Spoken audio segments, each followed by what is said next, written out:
इसीलिए ये जो व्यवस्था है हमने जो मिल रही है अंग्रेजों की, ये हमारा कभी भला नहीं करेगी। अंग्रेज और वर्तमान की यह व्यवस्था दो काम करती है। पहला काम करती है पूंजीपतियों के हिसाब से नियम कायदे कानून बनाना। पूंजीपति मोटे पीछे वाले, ठीक है जी, वे मोटे पीछे वाले क्या क्या करें, वे इन कंपनियों को चंदा देते हैं इलेक्शन लड़ने के लिए। कंपनियां यानी कि जिसको हम पार्टी कहते हैं।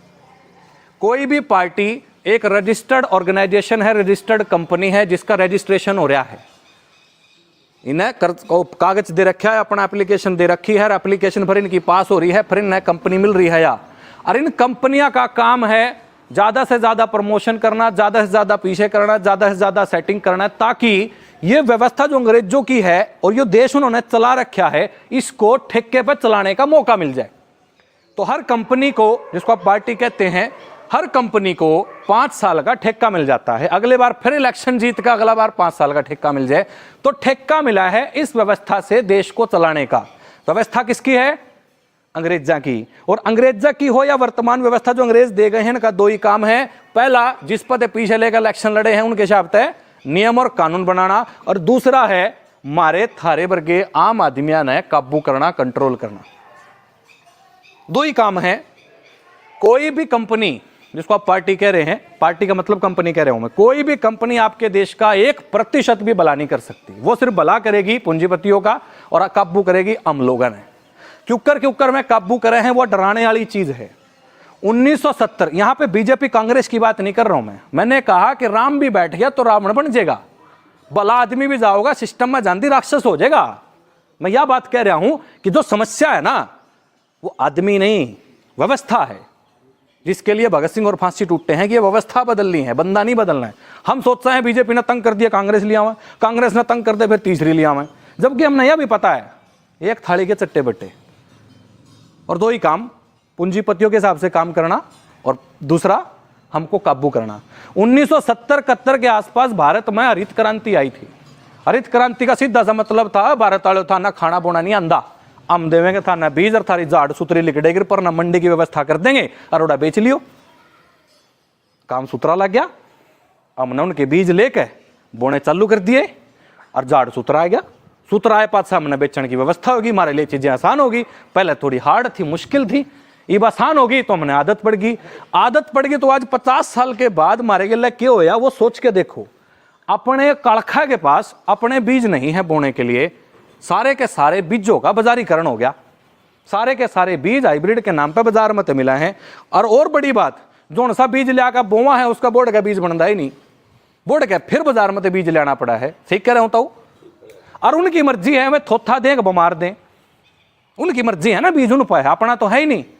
तो इसने गाली नहीं आएगा तेरा बीज मर गया, तो मारे गांव का तो बीज मर लिया।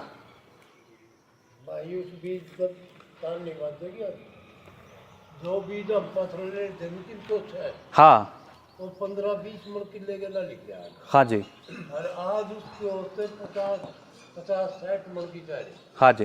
जो उस व्यवस्था में लोग देख रहे हैं खेत में, हाँ हाँ, तो जी नाज नहीं पैदा हो। बिल्कुल सही कह रहे हैं आप, नहीं तो बुरा हो। बिल्कुल सही कह रहे हैं। हाइब्रिड बीज का दोबारा नाज पैदा नहीं होता। हमारे वाले बीज हम अपना घर पर बना लिया करते, उसने बोलिया करते, कम होया करता, लेकिन आप काबू नहीं थे बाजार के। अपना बीज था, अपना होका, अपनी मरोड़, अपनी रोटी, अपना शाब, अपना किताब, अपनी व्यवस्था थी। तो हरित क्रांति ने हमारे बीजों को पलट दिया, बाजार के हाथ में दे दिए। ईब बाजार की मर्जी है, थोथा देगा बीमार दे, और मर्जी है बाजार की वो नाट भी सके। आप नु कहोगे अब बोली थोड़ी है सरकार, बोली थोड़ी है कंपनी, उन्होंने तो पीछे मिला है, वहां क्यों नाटेंगे?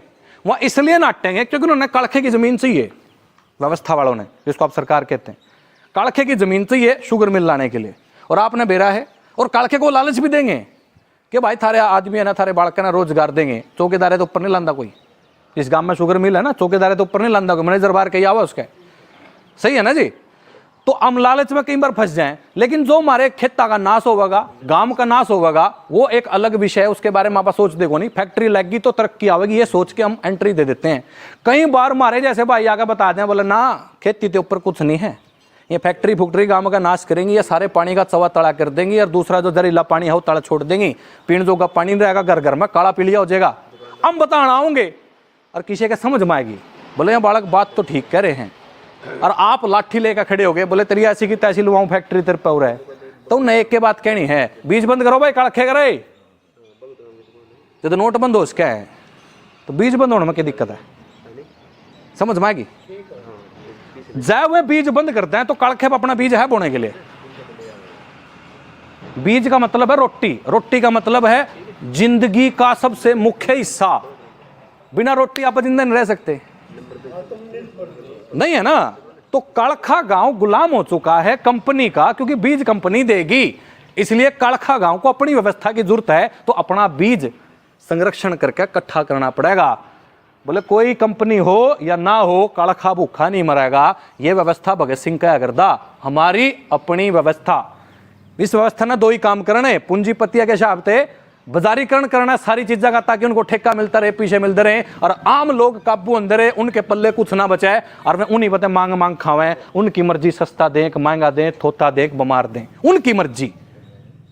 इसके बाद पानी का चवा मारे जमा तड़ा जा लिया है, नाम कालखे का ले रहा हूं लेकिन पूरे भारत की बात कर रहा हूं। पानी का चवा तड़ा जा लिया है, बिना बिजली मार पे पीने का पानी नहीं है। कालखे की बिजली 5 दिन बंद होगी तो पीने के पानी का कालखे पर के भी होता है।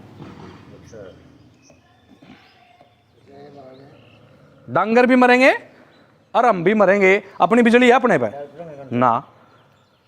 सोलर ऊर्जा या ट्रैक्टर चला के, जनरेटर चला के अब हम महीना 2 महीना, साल 1.5 साल 2 साल काट लेंगे। डीजल भी उन्हीं का है, डीजल भी उन्हीं का है, और सारी आने धूप को नहीं लिगट दी। परमानेंट सॉल्यूशन नहीं है जी अपने पास। परमानेंट सॉल्यूशन बिजली के पास है, बिजली व्यवस्थालय की है, कालखे गांव की नहीं है। हाँ जी, हाँ जी, हाँ जी, हाँ, मैं वही बात कह रहा, क्योंकि इस टाइम नासा में नहीं है रही, नासा में रही तो मर्दे सारे करेंगे। हम उस मौके पर है कि अपन बस आखिरी मौका फंस रहा है, यू जय यू मौका संभाल लिया तो हमारे याने बालक आजाद जी सके। जब हमने यू मौका नहीं संभाला तो हम गद्दार होंगे अपने बालकों की गुलामी के, क्योंकि हमने बेरा लाग गया, इसके ऊपर फिर भी आप काम नहीं कर रहे।